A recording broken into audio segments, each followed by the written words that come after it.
Hi guys, welcome back to our channel. Kumusta kayo?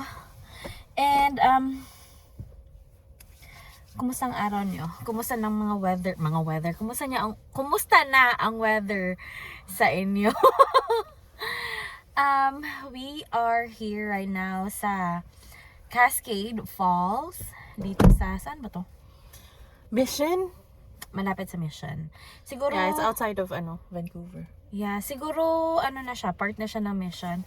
But we're here today kasi maganda ang araw kanina pero Ngayon maambon na. biglang umambon and then Are you gonna reapply? Every 2 hours. okay, yeah. Oh, here's our sunscreen. We're using Super Glue. Wow! Gwyneth Paltrow, if you're watching, if you want to sponsor this video, just send me a message. We are going to reapply sunscreen kasi nga 'di ba dapat ganon. Importante yung sunscreen. Yes. It's the key for not looking old. Yeah. So kay Kim to, yung ginagamit ko na sunscreen yung SkinCeuticals pero na ubusan na sila kasi nga nagaano na. Marami nang bumibili ng sunscreen. Yeah, dahil pa summer na. So ito na muna yung ginagamit ko ngayon. Hopefully hindi ako mag-break out. Okay naman siya. Like the organic. Choo-choo. I think so. Yeah, kasi guys, the past week, ayan nakikita nyo, ayan, yan. Mga, mga malas sa buhay. Mga stress sa buhay. So, ayan sila, nagsho-show sa mukha ko. Yeah. Pero they're, parang nag-clear na sila ngayon. Hindi na ako bumalik sa derma ko kasi na-busy na din. But yeah, This is good. It's cruelty-free and vegan. yeah, it's really, really good. And this is also cheap compared sa mga iba. This is my second Bottle, yeah. ng sunscreen nila. It's good. Yung isang binili ko was like unseen sunscreen by Goop din. Okay naman siya, pero ayoko lang yung feeling. Ito mas lotion feeling. Mas Kaya, gusto ito niya na yan. So, we're trying out, si Kim na, super group na kasi yung ginagamit niya. I'm trying out this one kasi medyo paubos na yung akin. So, mahal yung kay Kat? It's good naman kasi for acne and everything. So, ito, try natin. But anyways, going back, enough about us and our sunscreens. So, kayo, what did you do today? Dora. Hindi, first time ko dito sa Cascade Falls, guys. Ako din. And yeah, first time namin dalawa ni Kim dito sa Cascade Falls. But we're gonna trail explore. to na na madali lang. Baka, pwede natin tingnan naman kasi may naglalakad dun sa baba. We don't know, we've never been here, pero may falls kasi Cascade Falls. So we're gonna explore and we'll take you dito sa gala namin. Yeah, medyo malayo siya though. We drove for an hour and a half. An hour and 20 minutes, ganyan. And yeah, medyo malayo pero nice yung drive, scenic siya. Ang dami yung farms na makikita. Yeah, and mga Cows. and yung mountains ng Yeah. Sabi ko makikita. Ewan ko kung mountain ba to. You think? This one, bakit pero hindi natin alam Yeah, we baka babato ng But yeah, may falls dito. Samahan nyo kami guys, pupuntahan natin yung falls dito. Oh, even like kung sabihin nyo na wala naman masyadong sun, bakit kayo magsa-sunscreen? There's always sun. Even at night. Huwag kayo mag-sunscreen sa night kasi it's too heavy pag nagsisleep kayo. Just do the ones na lighter. You know the CeraVe na pang PM, yung pang gabi. Just do that one. Pero ako I put kasi benzoyl peroxide sa gabi. So, tapos sabi ni Bello, if you live in the Philippines, you don't have to moisturize. You just have to wear sunscreen kasi very humid na yung air. Masyadong mabigat yung moisturizer sa face nyo. And then magka-clog yung pores nyo and that's why you'll have some pimples, acne, blackheads, whiteheads. Pero the of sunscreen is just to protect your face from the sun because apparently there's it ages you quicker than anything else in the world. So if you just use sunscreen every day, you will look 5 years old until you die. Yeah. So, ganun lang siya, guys. Well, depende naman siguro sa face nyo. Kung ma-dry talaga yung face nyo, then you have to wear moisturizer. But you have to wear lighter. Kung nasa Philippines, pero here, so cold here. Very, yeah. so And there are seasons na mas dry than other seasons. yeah. So, siguro yung moisturizer nyo, seasonal din. Yeah, that's true. But I only use one. And yung pang body yung ginagamit ko sa face. Hiyang si Kim with anything kasi parang hindi naman problemado ang mukha niya unlike sa mukha ko. Problemado Pero talaga. marami akong marks because sa sipap ko. I know. Yeah, but that's okay. Sa sipap mo lang naman yan eh. Whenever you're Chill, we're mabilis chill. mag-clear yung face ni Kim kumpara sa akin. Dami For now. pinagdaanan ng mukha ko, guys. If you just know. So, Anyways, so we're gonna much walk about now. that. Napaka-waste of time yung... Hindi naman kami beauty gurus. Who am I? Who are we? That's What true. the frick? Wala lang. Sharing lang. Mag-sunscreen kayo is the theme of this video. Kasi Yeah. summer na. That's true. You don't wanna look like you're 5 years more than your age after summer. Okay, sige. Walk na tayo. BRB. Alright guys, that is Kat's fit of the day. Look, notice how nag-lose na siya ng weight. Next! That's all the veggies. Okay, here we are. Cascade Falls, Regional Park. Ayan siya. Kaya ayan apparently yung makikita natin. I don't know. I'm trying to find out kung gaano ka haba yung trail. Pero I guess just go up here. May suspension bridge din. Nux. Okay. So here we are. Yan. We're gonna start it. We're just gonna go to the falls, go to the suspension bridge, then go back or something. I don't know if you guys can see, it says suspension bridge. Suspense. Lots of suspense. Alright. Confident kasi hindi malamig. Medyo malamig siya ng onte. Actually. No, it's nice. Perfect weather. True. So, Pero pataas siya, guys. so dito matetest yung pag-workout namin.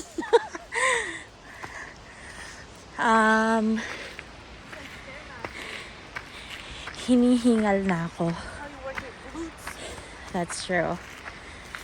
So dati, nung hindi pa ako nagtitake ng iron, hanggang dun lang, siguro hinihingal na ako.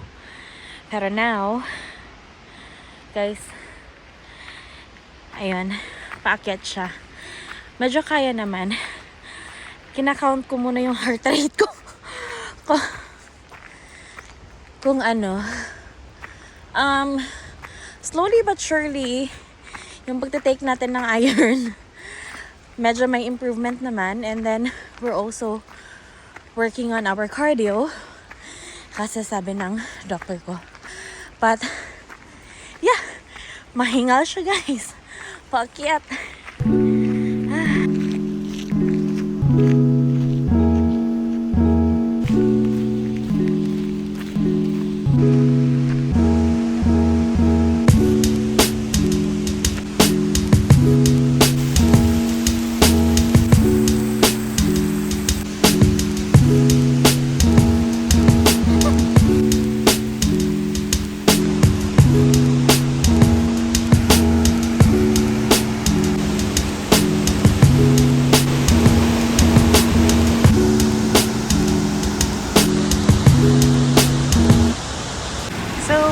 The fall. Lapit lang pala guys, mga siguro 7 minutes lang kami naglakad. Pero it's uphill, so it's kind of tiring. Pero may suspension bridge din doon, so we're gonna go there. It's nice.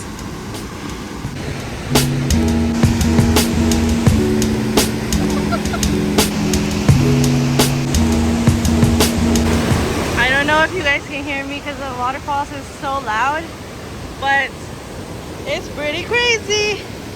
really nice. Kind of scary a little bit. Oh my god. That makes me nervous. Ayan. And then the sun is coming out also. Nice. Nice. Ayun no, medyo see-through yung metal na suspension bridge. Really nice here. Yan.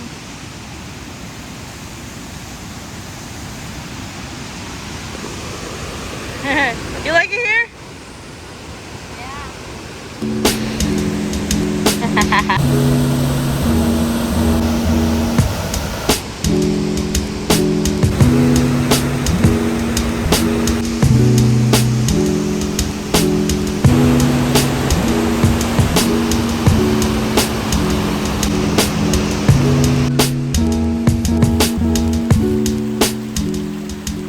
So, sabi pala dito na, I feel like I'm ugly. Okay, well, did you guys know that most electricity in British Columbia comes from hydroelectricity? Yeah, and British Columbia has some of the largest hydroelectric resources in the world, and Canada is the world's third largest producer of hydroelectricity. That's so cool, right? Alright, everyone, we are done. That was really nice. We spent a good half an hour over there. We might go look for another nature spot nearby. Kasi ano, it's early pa naman, and we've come all this way, so might as well go to other parks if there are any, which for sure there are.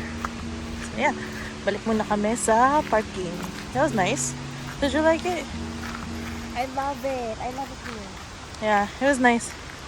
Hindi masyadong steep yung lakarin at saka hindi masyadong mahaba. So, okay lang siya. Yeah. Medyo pataas lang yung yung sa beginning, pero hindi naman siya masyadong mahaba, long. So, it's fine. It's just a little bit tiring, but it's okay. Tapos na tayo dun. So, alis na tayo. Sabi dito, thank you for visiting. FVRD. Ano alam ko FVRD. FVRD. Medyo uminit na siya.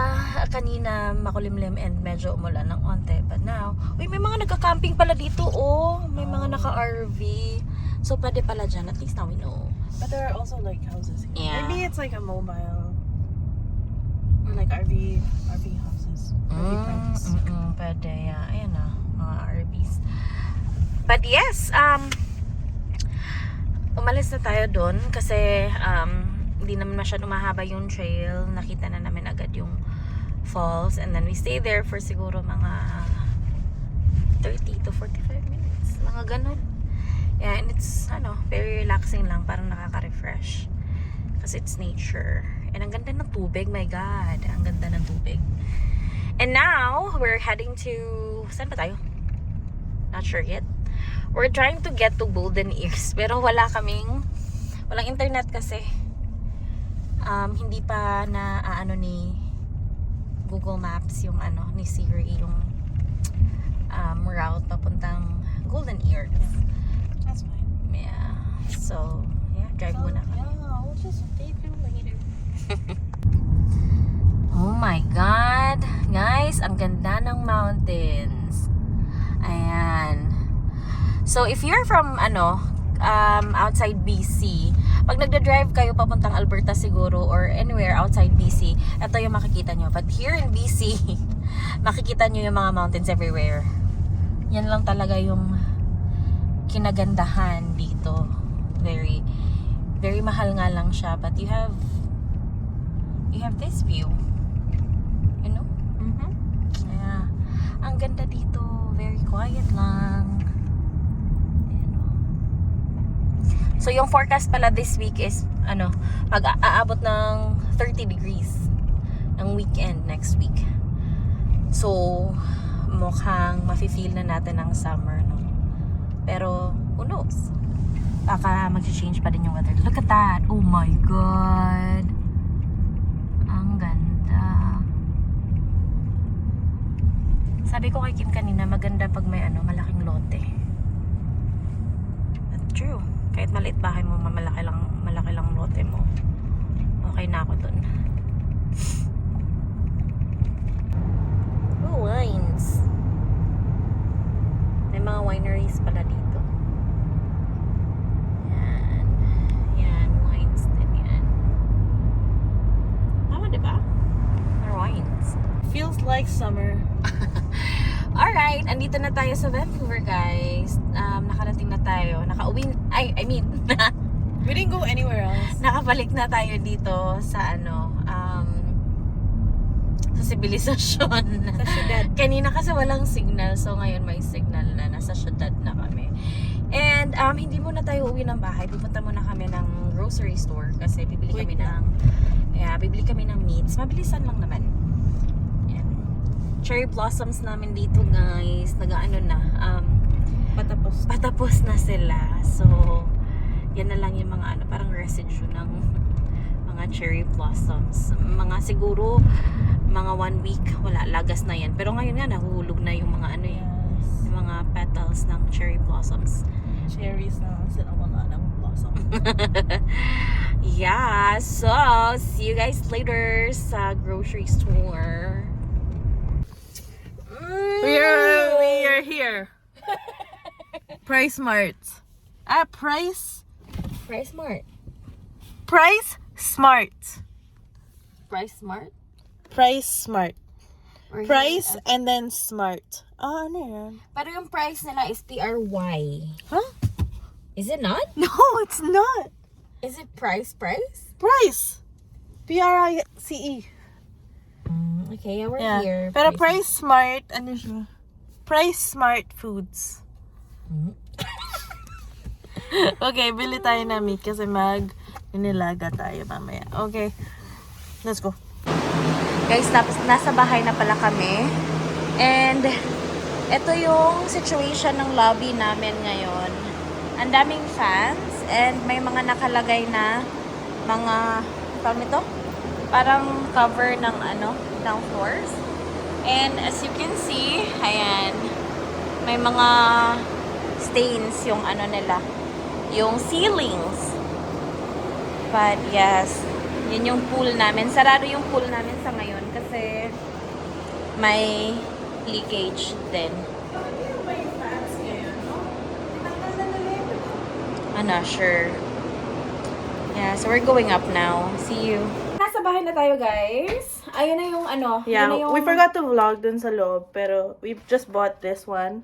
Beef meaty back rib and ano ba to? Buto-buto. Mga buto-buto. Yeah, so mabilisan lang kami. Wala kami masyadong $13.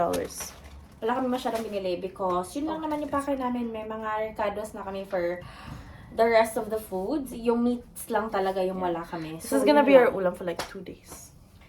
That's so true. And yeah, yung nakita nyo kaninang video sa baba, yun yung baba ng building namin, sa lobby namin. And we haven't showed you the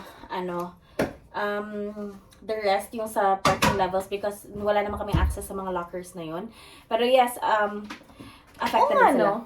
That's okay yun. Yeah, affected din sila. But yes, yun yung kabuuan ng video natin for today. Thank you so much everyone for watching. We hope that you enjoy the video, yung lakad natin dun sa Cascade Falls. So if you're visiting BC, pwede nyo puntahan yun. And yeah. If you like it, but we recommend it. Yeah, we recommend it. It's Ang very ganda. good. It's very peaceful nice. there too. Yeah. So thank you everyone for watching. Please don't forget to subscribe. And thank you so much sa mga bagong subscribers natin. Abangan nyo yung Friday natin, yung daily vlogs natin, guys. So, we back! we'll see you next time. Thank you so much. Please don't forget to comment too if you Bye. have anything or if you want to say anything. That's it. Bye! Magre-reply na ako sa mga comments today. Bye!